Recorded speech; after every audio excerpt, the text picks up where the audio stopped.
మా నాయకుణ్ణి అడ్డుకుంటే సనాతన హైందవ సంస్కృతిని వ్యతిరేకించినట్టే, సనాతన ధర్మాన్ని మరింతగా హింసకు గురి చేసినట్టే. మా నాయకుడు కొత్తగా దర్శనానికి రావటం లేదు. గతంలో ఆయన ప్రతిపక్షంలో ఉన్నప్పుడు ఒకసారి ఎంజీ గోపాల్ ఈవోగా ఉన్నప్పుడు ఆయన వీడియోలో మాట్లాడింది కూడా ఉన్నది.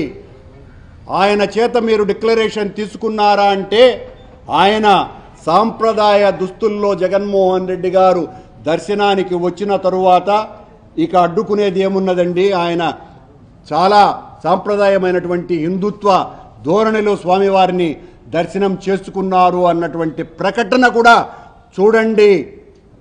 చంద్రబాబు గారు అడ్డుకుంటున్నటువంటి వీరతాడు వీరులారా అని మీకందరికీ కూడా తెలియజేస్తున్నా. ఇలా స్వామివారికి అత్యంత ప్రీతిపాత్రంగా ఎంతో భక్తితో 5 సంవత్సరాల పాటు పట్టు వస్త్రాలు సమర్పించినటువంటి వ్యక్తిని, పుష్కరాల సమయంలో సాంప్రదాయ పద్ధతులలో అయ్యవార్ల సమక్షంలో తన తండ్రికి పితృమూర్తులకు పిండ ప్రదానం చేసినటువంటి జగన్మోహన్ రెడ్డి గారు, గంగా నది పుణ్యస్నానాలు చేసినటువంటి జగన్మోహన్ రెడ్డి గారు సాంప్రదాయ వేషధారణతోనే ఏది చేస్తే మీరు సంతోషిస్తారు, ఏది చేసినా సంతోషించరు. మీ వెనక రాజకీయ కల్మషం ఉన్నది, రాజకీయ కుతంత్రం ఉన్నది, కుట్ర ఉన్నది, అమలినమైనటువంటి మానసిక స్థితి మీది. కనుక ఏం చేసినా కూడా మీరు వ్యతిరేకిస్తారు. మీ వ్యతిరేకతను మేము లెక్క చేసేదే లేదు. మా నాయకుడు ఖచ్చితంగా దైవ దర్శనం చేసుకొని వెళతారు అని తెలియజేస్తున్నాం. గత 5 సంవత్సరాల పాలనలో ఈ చట్టాన్ని అమెండ్మెంట్ను రద్దు చేసి ఈ డిక్లరేషన్ అనే దాన్ని తీసివేసే విధంగా చర్యలు తీసుకోండి. గొడవ ఉంది, నేను తీసుకోకపోతే మాత్రం ఏం గొడవలు ఉన్నాయి? రోజు మాట్లాడడం, రోజు ఇది ఒక చర్చగా మాట్లాడాలి. అదేమన్నా ఇప్పుడు ఏమన్నా విషయం మేము లేము కదా అధికారంలో ఉన్నప్పుడు ఎందుకు అడగలను? కాలంలో ఉన్నప్పుడు మీరు ఎందుకు అడగలేదు? పూర్తిగా రద్దు చేసి తిరునామం ధరించి అవసరం లేదు, పూర్తి నమ్మకం ఉందని చెప్తే చాలా యాక్ట్లో కూడా ఉంది.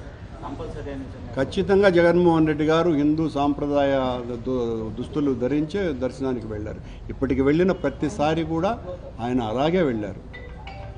తిరునామం ధరించి సాంప్రదాయ దుస్తులు వేసుకొని అత్యంత భక్తి భావనలతో, అంతే కూడా కాకుండా తన పాదయాత్ర ముగించుకొని వచ్చిన తరువాత జగన్మోహన్ రెడ్డి గారు పాదరక్షలు లేకుండా 7 కొండలు నడిచి అత్యంత భక్తి విశ్వాసాలతో దైవ దర్శనం చేసుకున్న ఏకైక వ్యక్తి కూడా ఆయనే. చంద్రబాబు ఆ పని చేయలేదు.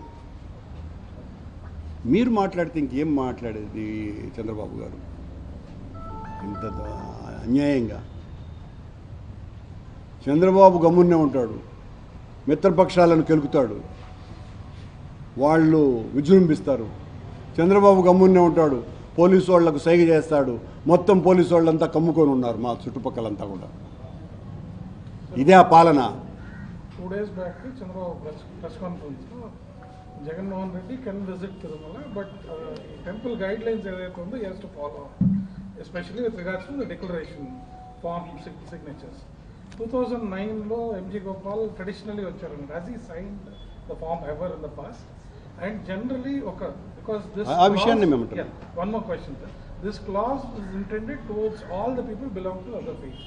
And a popular leader like Jagannath Reddy, who frequently visits the temple, repeatedly తీసుకోవాల్సిన అవసరం ఉంటుంది. అంటే జగన్మోహన్ రెడ్డి గారు దర్శనానికి వచ్చినప్పుడే ఉద్దేశపూర్వకంగా దీన్ని పొలిటికలైజ్ చేస్తున్నారు తప్ప దీని వెనుక వాళ్లకు ఉన్నటువంటి భక్తి వీసమెత్తన్నా ఉన్నదా? చిన్నతనం నుంచి జగన్మోహన్ రెడ్డి గారు అనేక సార్లు దర్శనానికి వచ్చినారు. వాళ్ళ తండ్రి 5 సంవత్సరాల పాటు పట్టు వస్త్రాలు సమర్పించినారు. వారి తండ్రితో నాకు అత్యంత సన్నిహిత సంబంధాలు ఉన్నాయి. ఆయన ముఖ్యమంత్రి కాకపూర్వం 20 సంవత్సరాలు ఆయనతో కలిసి 10 సార్లు దర్శనానికి వెళ్ళినటువంటి వ్యక్తిని నేను. ఆయనతో పాటు కనీసం 4 సార్లు అభిషేకంలో కూర్చున్నటువంటి వ్యక్తిని నేను. ఇన్నిసార్లు దర్శనం చేసుకున్నటువంటి కుటుంబం మీద మీరు దాడి చేస్తుంటే మీ వెనుక దాగి ఉన్నటువంటి విషయం ఏంటి? హిందువులనందరినీ కూడా మేము విజ్ఞప్తి చేస్తున్నటువంటిది ఇదే. ఇక్కడ చంద్రబాబుకు లేకపోతే బీజేపీ వాళ్లకో పవన్ కళ్యాణ్కో జగన్మోహన్ రెడ్డి గారి భక్తి విశ్వాసాలు కాదు కావాల్సింది వాళ్లకు, వాళ్ళ రాజకీయ ప్రయోజనాలు నెరవేరటం. దానికి ఈ రకమైనటువంటి ప్రచారం చేస్తున్నారు. రోజు ఏదో ఒకటి డైవర్షన్. నిన్నటి వరకు లడ్డూది నడిపించినారు, నిన్నటి నుంచి మళ్ళీ ఇది ఎత్తుకున్నారు, దీని మీద దాన్ని తగ్గించినారు. ఎందుకంటే దాంట్లో కొంచెం పస తగ్గిపోతున్నది, చంద్రబాబు వాదనలో బలం వీక్ అవుతున్నది కాబట్టి దీన్ని ఎత్తుకున్నారు. కర్ణాటకకు సంబంధించినటువంటి ఒక పశువైద్య శాఖ సంబంధించిన అధికారి నెయ్యిలో కనుక ఏదైనా ఇతర పువ్వులు కలిపితే అది వెంటనే పాడైపోతుంది ఒక స్టేట్మెంట్ కూడా. చాలామంది అన్నారండి ఈ రకంగా నెయ్యిలో కల్తీ అన్నది ఇతర జంతువుల కొవ్వులు అలాంటివి కలిపితే పాడైపోతుంది అన్నటువంటిది. సరే, రాసిన వాళ్లను అలా మాట్లాడినటువంటి వాళ్లకు ప్రచారం ఎక్కడిది? చంద్రబాబుదే కదా మొత్తం సర్వం సహా. తమ్మినేని సీతారాం గారు మాట్లాడుతూ పశువుల దానాలు పువ్వు కలపడం సామాన్యం, అందువల్లనే ఆవు పాలు నెయ్యిగా మారేటప్పుడు అది అవశేషాలు కనబడతాయి అని చెప్పారు. కానీ వెటర్నరీ ప్రొఫెసర్లు మాత్రం అది జరగదని చెప్తారు. తెలియదండి, నాకు తెలియని విషయం ఏం మాట్లాడదు. సో సిమిలర్ లడ్డు మీద పిల్స్ ఫైల్ చేశారు. అండ్ ఈ డిక్లరేషన్ ఇష్యూ కూడా every time Jaganmohan Reddy visit అప్పుడే ఇష్యూ అవుతుంది.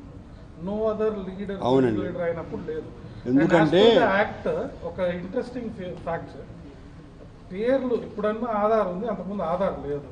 The act says somebody's faith should be established going by the facial features of that person. Isn't that vague? Is it possible to ascertain that way? So దాన్ని challenge చేస్తూ would the YSRCP also legally proceed in this issue? ఓకేనండి, మంచి సలహా. ఇప్పుడు హిందూ సంఘాలు ఏం చెప్పదలుచుకున్నారు sir? స్వాములు, మఠాధిపతులు, పీఠాధిపతులు కూర్చున్నారు అక్కడ. నేను పెద్దవాళ్లకు నేనేం సలహా ఇవ్వగలను? వాళ్ళు వాస్తవం తెలుసుకోమని దండం పెట్టి చెప్పగలను. ఈ డిక్లరేషన్ పై ప్రతిసారి ఇలా వివాదం వస్తుంది కాబట్టి నెక్స్ట్ టైం ఈ గవర్నమెంట్ వస్తే ఈ నియమ నిబంధనలు ఏదైతే తొలగించే అవకాశం ఉందనుకోవచ్చు. చూద్దామండి, చూద్దాం. ఈ 2 months కాకుండా అంతకుముందు లాస్ట్ 5 years అది నేను కాదు కదా చెప్పాల్సింది, పార్టీలో చిన్నవాడిని నేను. కూడా కలిపి జరుగుతుంది.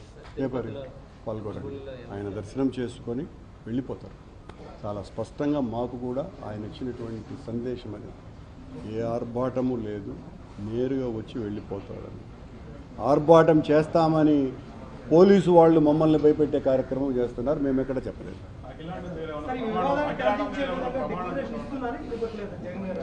ఏమండి ఎందుకు అవుతుంది ఇవ్వాలి? ఎందుకు ఇవ్వాలి చెప్పండి. ఎందుకు ఇవ్వాలి అని అంటే మీరు అడిగితే మేము ఇవ్వాలా? ఆయన ఏమన్నా కొత్తగా కొండకు వస్తున్నాడా? కొత్తగా వచ్చాడా? లేదు కదా, కొన్ని 10 సార్లు వచ్చారు. మీరంటే వాళ్లే